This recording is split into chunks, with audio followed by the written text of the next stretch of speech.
Hi friends, mutton biryani, chicken biryani இதுக்கெல்லாம் tough கொடுக்குற மாதிரி நம்ம வெஜ்ஜில் ஒரு பிரியாணி பார்ப்போமா? அதாங்க அரிசி பருப்பு சாதம். என்னோடய ஸ்டைலில் ஈஸியாக டேஸ்ட்டாக அரிசி பருப்பு சாதம் செய்கிறது எப்படின்னு பார்க்கலாமா? 1 டம்ளர் அரிசி, 1/2 டம்ளர் பருப்பு, துவரம் பருப்பு எடுத்துருக்கேன். ரெண்டையும் ஊற வச்சுக்கலாம். நம்ம குக்கரில் தான் செய்ய போகிறோம்.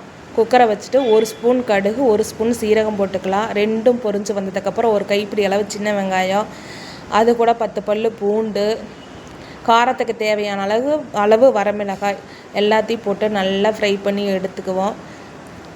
பொடியாக நறுக்கி வச்சுருக்கிற கொத்தமல்லி கருவேப்பிலையும் இதோட சேர்த்திக்கலாம். இது நல்லா ஃப்ரை ஆகட்டும். நல்லா ஃப்ரை பண்ணிக்கலாம். காரத்துக்கு வரமிளகாய் மட்டும்தான், வேறு எதுவும் சேர்த்த போகிறதில்ல. ஒரு 5 தக்காளி கட் பண்ணி வச்சுருக்குறோம். அந்த 5 தக்காளி இதோடையே போட்டுட்டு நல்லா ஃப்ரை பண்ணிக்குவோம். தக்காளி நல்லா வதங்கி வர வேணும், அப்போ தான் சாப்பாடு டேஸ்ட்டாக இருக்கும். இப்போ நம்ம சாப்பாட்டுக்கு தேவையான அளவுக்கு உப்பு இதையோடய சேர்த்திக்கலாம். உப்பையும் போட்டுட்டு நல்லா ஃப்ரை பண்ணிக்கலாம். இப்போ பாருங்கள், இது கூட 1 ஸ்பூன் மஞ்சத்தூள் போட்டுட்டு இப்போ நல்லா ஃப்ரை ஆகிருச்சு. இப்போ இந்த 1 டம்ளர் அரிசி, 1/2 டம்ளர் பருப்புக்கு 3 டம்ளர் தண்ணி எடுத்துருக்குறோம். 3 டம்ளர் தண்ணி அதோட ஊற்றிக்கலாம். இப்போ ஊற்றியாச்சு.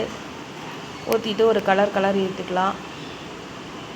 இப்போ டேஸ்ட்டு பார்க்கலாம். உப்பு காரம் எல்லாம் பத்தான்னு பார்த்துட்டு, பத்தலைன்னா உப்பு சேர்த்திக்கலாம்.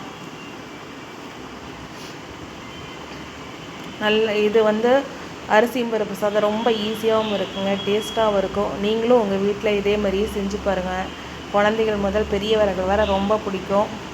இப்போ பாருங்கள், தண்ணி நல்லா கொதிச்சிருச்சு. கொதிச்சதுக்கப்புறம் கழுவி எடுத்து வச்சுருக்கிற அரிசியை அது கூட சேர்த்திக்கலாம்.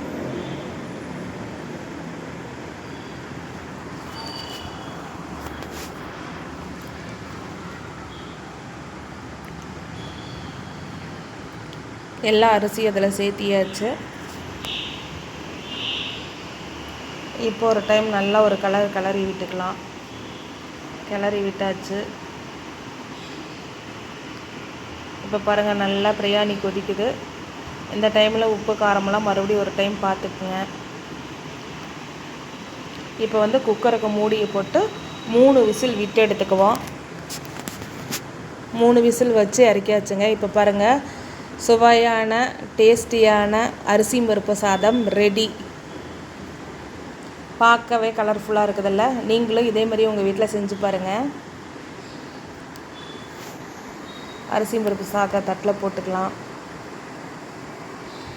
போட்டுட்டு கொஞ்சமாக தயிர், இந்த அரிசி பருப்பு சாதத்துக்கு தயிர் செம காம்பினேஷன், ரொம்ப நல்லா இருக்குங்க. நீங்கள் தயிர் வச்சுக்கோங்க. நான் கொஞ்சம் நெல்லிக்காய் ஊறுகாய் எடுத்துட்டேன்.